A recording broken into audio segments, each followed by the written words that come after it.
So, magandang umaga po sa ating lahat. Kami po ang Group 6 at ito po ang aming report for today, bias and confounding. So, I'm gonna be reporting this topic alongside with Ma'am Mariden Perto and Ma'am Monique Madela. So, before we start our topic for today, let me just introduce to you the objectives of this study. By the end of this module, the learner should be able to first and foremost describe the key features and provide examples of selection bias. This includes control selection bias, self-selection bias, loss to follow-up, and differential surveillance, diagnosis, or referral. Second, describe the key features and provide examples of information bias. This includes recall bias, interviewer bias, and differential and non-differential misclassification. Third, list the ways and give examples that selection and information bias can be avoided or minimized. Fourth, define and provide examples of confounding. And fifth and sixth, describe the methods for assessing the presence of confounding and describe the methods for controlling confounding, including restriction, randomization, matching, and stratified and multivariable analysis. So pag pinag-uusapan po natin ang ating bias and confounding, of course, we're gonna have two elements, which is namely the bias and our confounding. So when we are talking about bias in an epidemiological standpoint, ang bias po natin ay nagre-refers sa ating mga systematic errors or deviations from the truth in study design, data collection, analysis, interpretation, or publication. So, gaya po ng ating generalized context ng kung ano po ang ating bias in everyday life, kung saan ito yung maling mga haka-haka o maling mga assumption natin regarding sa katotohanan ng isang bagay, ay ito ring pong bias ay hindi po ah lumalayo sa kanyang generalized context. So it can distort, gaya ng ating generalized context, the estimation of association between exposure and outcome. So this leads then to our incorrect conclusions. So kapag sinasabi naman po nating confounding, on the other hand, ito po yung third variable associated with exposure and outcome. So this leads then to a false association between exposure and outcome. So, ang confounding variable natin ngayon, makakadistort sa true relationship between the exposure and outcome. So, this makes it difficult for us to determine the causal effect. So, ngayon makikita nyo po dito na parang magkapareho yung ating bias and confounding. Pero, sa katotohanan po ay ang pagkakaiba po nila, ang ating bias ay nagre-refer sa talagang maling data na either sa study design, data collection natin, analysis, interpretation, or publication. And yun pong maling data na yun, yung nagkukos po ng ating maling interpretation and therefore maling conclusion. So therefore, nagiging bias po na tinatawag ang ating epidemiological study. While on the other hand naman po, pag sinasabi natin confounding, siya ay isang totoong variable o tunay na variable. Pero dito sa confounding natin, kahit tunay siya na variable, siya lamang po ay hindi nakakatulong. Um, sorry. Ito pong confounding natin ay totoo siyang data, pero kahit totoo siyang data, hindi naman siya kailangan sa study. So, imbes ngayon na makatulong siya na magtukoy ng ating conclusion o tumulong na matukoy ang ating conclusion, is nagiging panggulo po siya. So ngayon, nagkakaroon po ng pagkakamali yung ating research. So, pwede po natin siyang masummarize into this statement. So, bias refers to the systematic error in how we measure or report data, while confounding refers to the real but misleading association. So ano nga ba yung importansya ng ating bias and confounding? Ang unang-una pong importansya ay siya ay importante para sa pag-conduct ng rigorous and trustworthy public health research.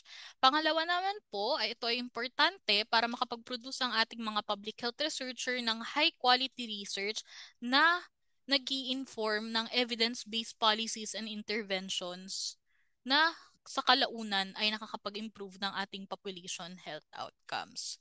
So, ano naman ngayon ang significance ng ating bias by its own? Ang significance po ng ating bias by its own is unang-una, it helps with regards to the validity of research findings. Kasi ang ating bias po ay nakaka-compromise ng validity of study results. So, this leads then to incorrect conclusions. So, essential ngayon na mabawasan natin yung bias para ma-ensure na yung research findings natin is tama, na nagre-reflect siya ng realidad or ng tamang mga data or tamang conclusion para maging tinatawag na reliable ang ating research or epidemiological study. Ang second significance naman po ng ating bias is nakakatulong siya sa ating reliability of research. So of course um helping um by minimizing bias, you can improve the reliability kasi um when you are minimizing bias, you are also making it more um, replicable or mas pwedeng gawin ulit yung studies kasi nga is accurate yung ating data. So, kapag ginawa mo ulit yung research study rather, is always na magiging ganun po yung ating result. So, reliable po siya. Replicable. Pwede siyang maulit-ulit or pwede siyang gawin ulit. And pag ginawa mo siya ulit, of course, yun din ang magiging result. So, it's replicable. So, by minimizing bias, you are enhancing reliability, thus increasing confidence in our findings. And ang third, but not the least po nating significance ng ating bias is ang ating public health impact. Kasi ang ating biased research, pwede po siyang mag-lead sa incorrect public health policies and interventions. Kasi para saan nga ba natin ginagawa ang ating mga research? Of course, 'di ba? Para ma-apply natin or para makagawa tayo ng mga policies or interventions. Because as we all know, yung ating mga research study or epidemiological study, of course, it deals with something that you want to be solved or you want to be treated. For example, that is community-based acquired disease na present sa iyong community. So, of course, mas magiging by minimizing bias, you are creating or you are by your research study, of course, you are creating the foundation for the so-called problems in your community. So therefore, yung ating mga biases, yun po ang nakakapagpahirap na or ma-find out natin kung ano ba yung mga policies and interventions. Kasi po, pag maling research of course yung gagawin mo, then of course, hindi mo makikita yung mga tunay na problema talaga. Kaya ngayon, mga hindi nararapat na mga policies or interventions ang pwede mong mailapat sa iyong community. So therefore, you are potentially harming individuals and communities by this so-called bias. So minimizing bias po is crucial for developing evidence-based public health interventions. So moving on, we have our confounding naman. Ano naman ang significance ng ating confounding rather? Ang unang-una pong significance nito ay ang ating causal inference. Kasi ang ating confounding po can obscure the true relationship between our exposure and our outcome. So this can lead to incorrect conclusion about causality because as I've mentioned earlier, ang ating mga confounding ay tunay po na data pero hindi siya kinikailangan sa research. So therefore, imbis na makatulong siya, nakakapagpagulo lang po siya. So addressing it is essential para makagawa tayo ng mas accurate causal inferences in public health research.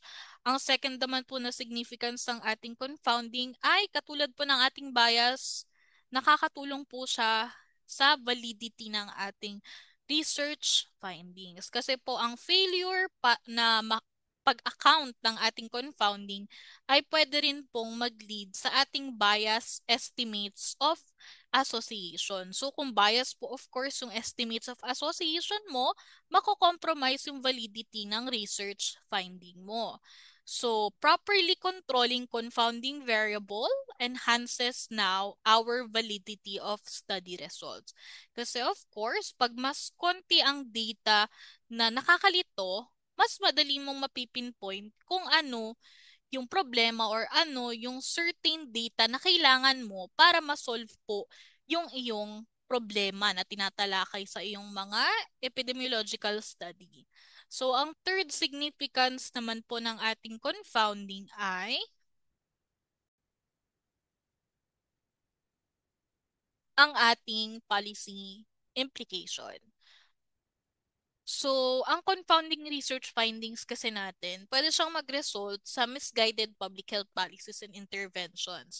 Kasi imbis na natatalakay mo yung tunay po na problema, is nangyayari ngayon, mas nadadivert ka sa mga hindi naman problema or possible na mga hindi naman siya yung main problema, sub-problema lang siya. Or hindi siya yung kabuuan ng problema, isa lang yung mukhang nakikita mo, hindi mo nakikita yung solusyon para sa lahat ng problema dun sa community.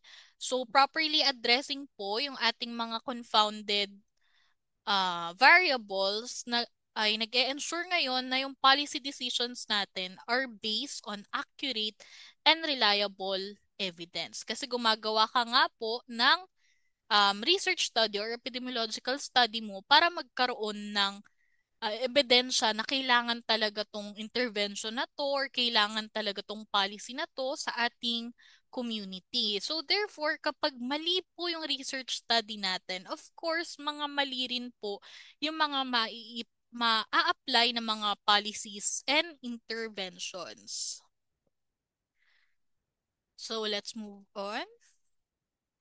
Ano nga ba yung types of bias natin? So, meron po tayong dalawa. Ang selection bias at information bias. So, pag sinasabi po nating selection bias, this is a common issue in research studies where there are systematic difference between the characteristic of individuals included in a study and those who are not.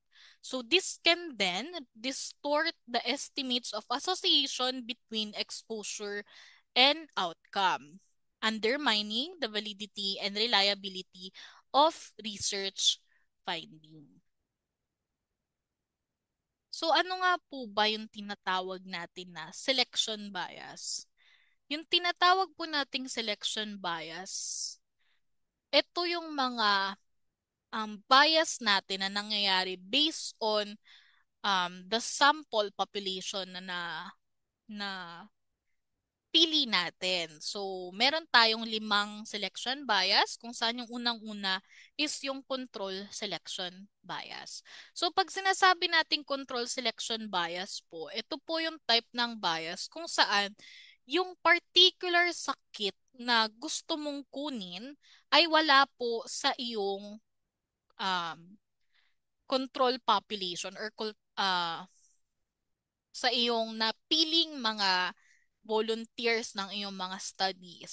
So, ang nangyayari po sa control selection bias is nagkakataon na hindi po part ng napili mo yung kailangan mo talagang pag-aralan. So, for example, you are studying about um, smoking or the effects of smoking on smokers.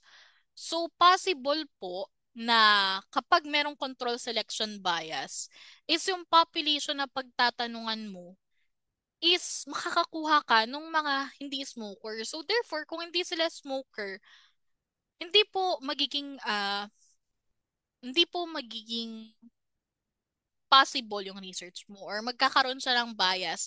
Kasi of course, yung mga non-smoker naman na napili mo, yung mga variables na gusto mong kunin, is wala sa kanila kasi wala nga silang alam tungkol sa smoking or they are minimally exposed to it. So therefore, the questions that require their answer or a smoker's answers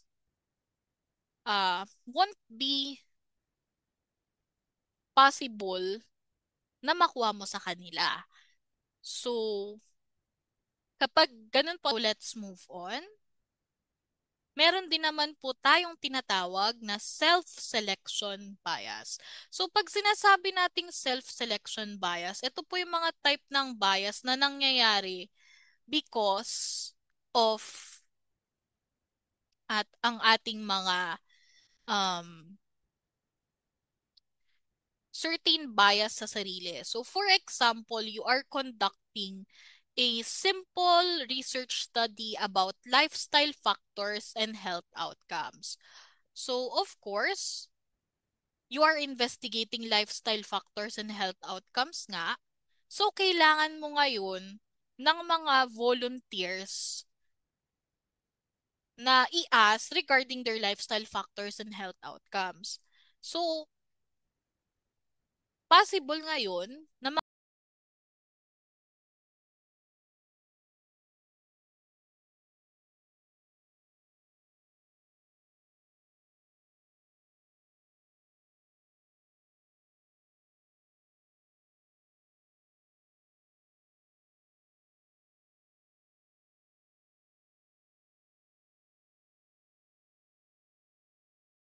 mangyari tong self-selection bias dito kasi po ang ating research, of course, we are talking about lifestyle factors and health outcomes. So, sino po ang mga taong most likely mag-answer dito? Of course, yung ating mga healthy people.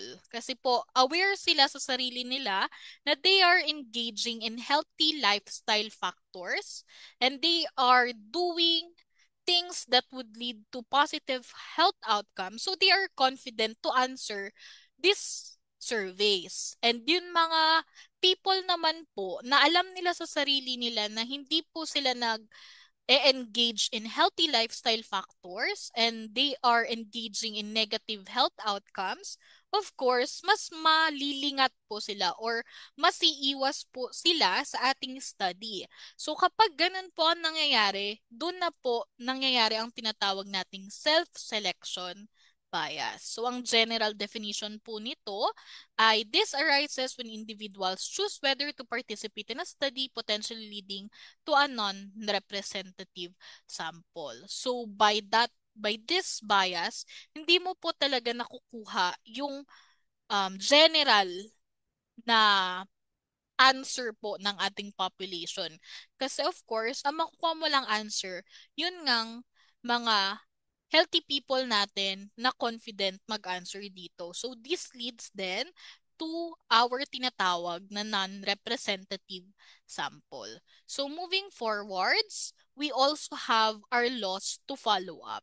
Pag tinatawag po nating loss to follow up, as it name implies, is nawawala po yung ating follow up. So, ito po ay nangyayari kalimitan kapag yung mga participants natin umaayaw na po bago matapos yung ating survey.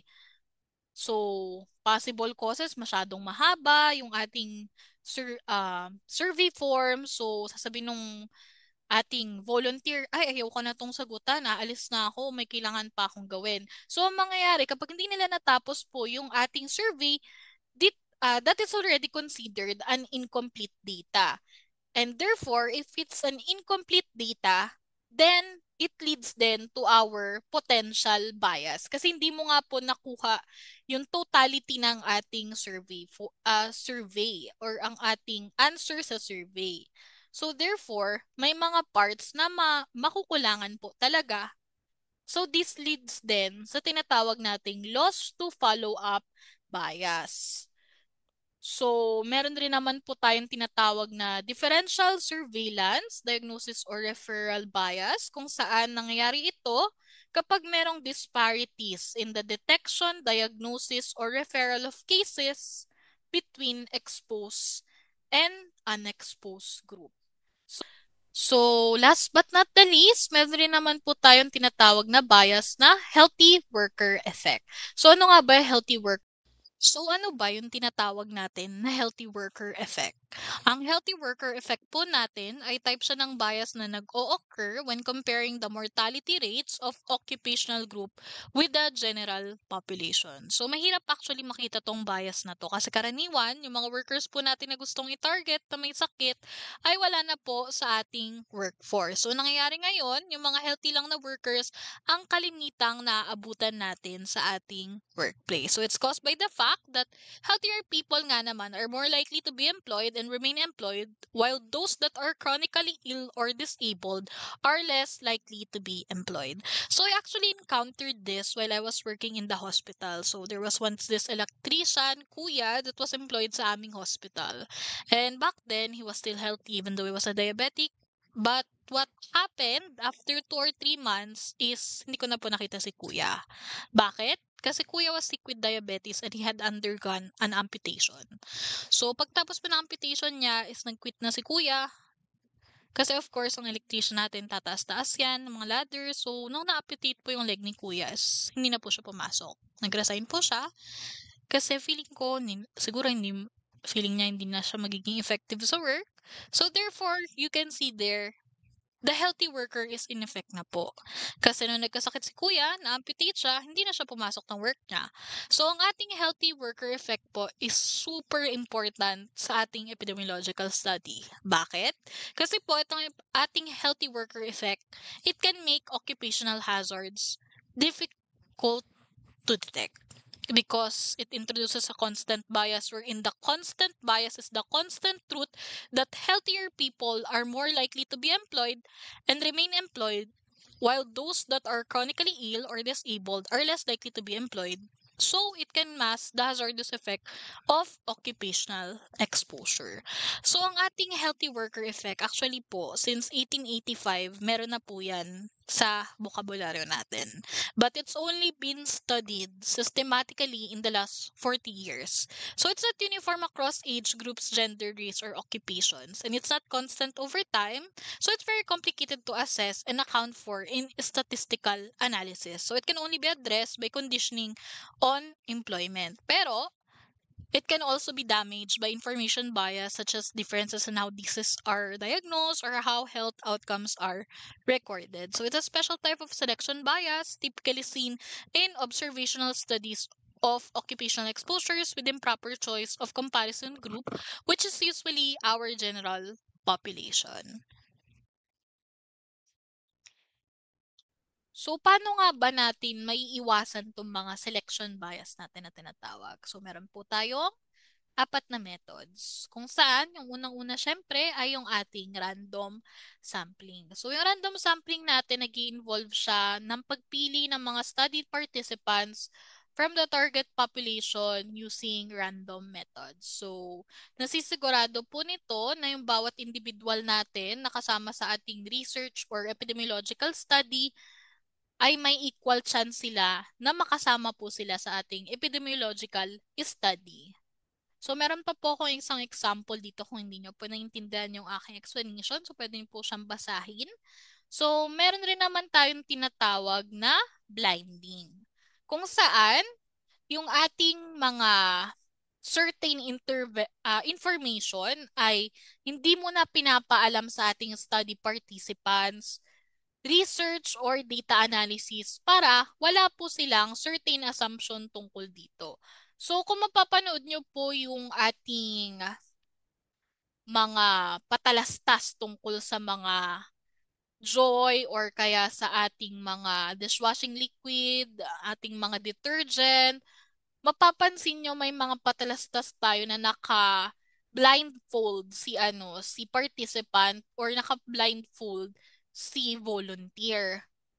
And pipili sila between brand A and brand B. So, yun po yung isa sa tinatawag natin na methods ng ating blinding. So, hindi po nila makikita kung ano talaga yung pangalan ng brand.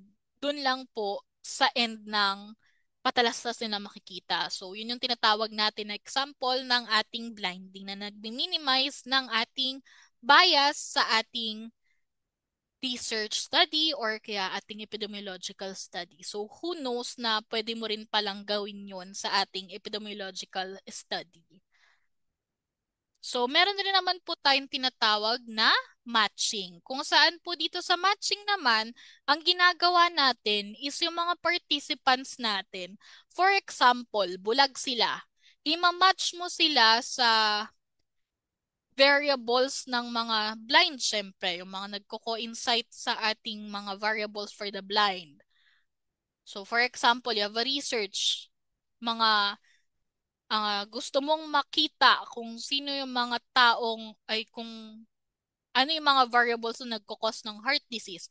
Of course, kukuha ka ng participants na may heart disease na. Hindi ka nakukuha ng mga participants na walang heart disease or may lung disease or merong ibang sakit. Of course, dediretso ka na dun sa may heart disease. So, that's what we call our matching.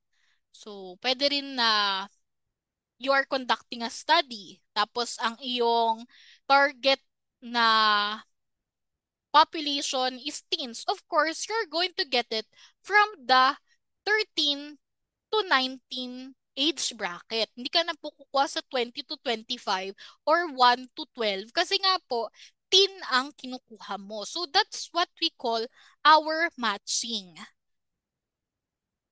So, meron rin po akong isang example dito kung hindi nyo po naintindihan.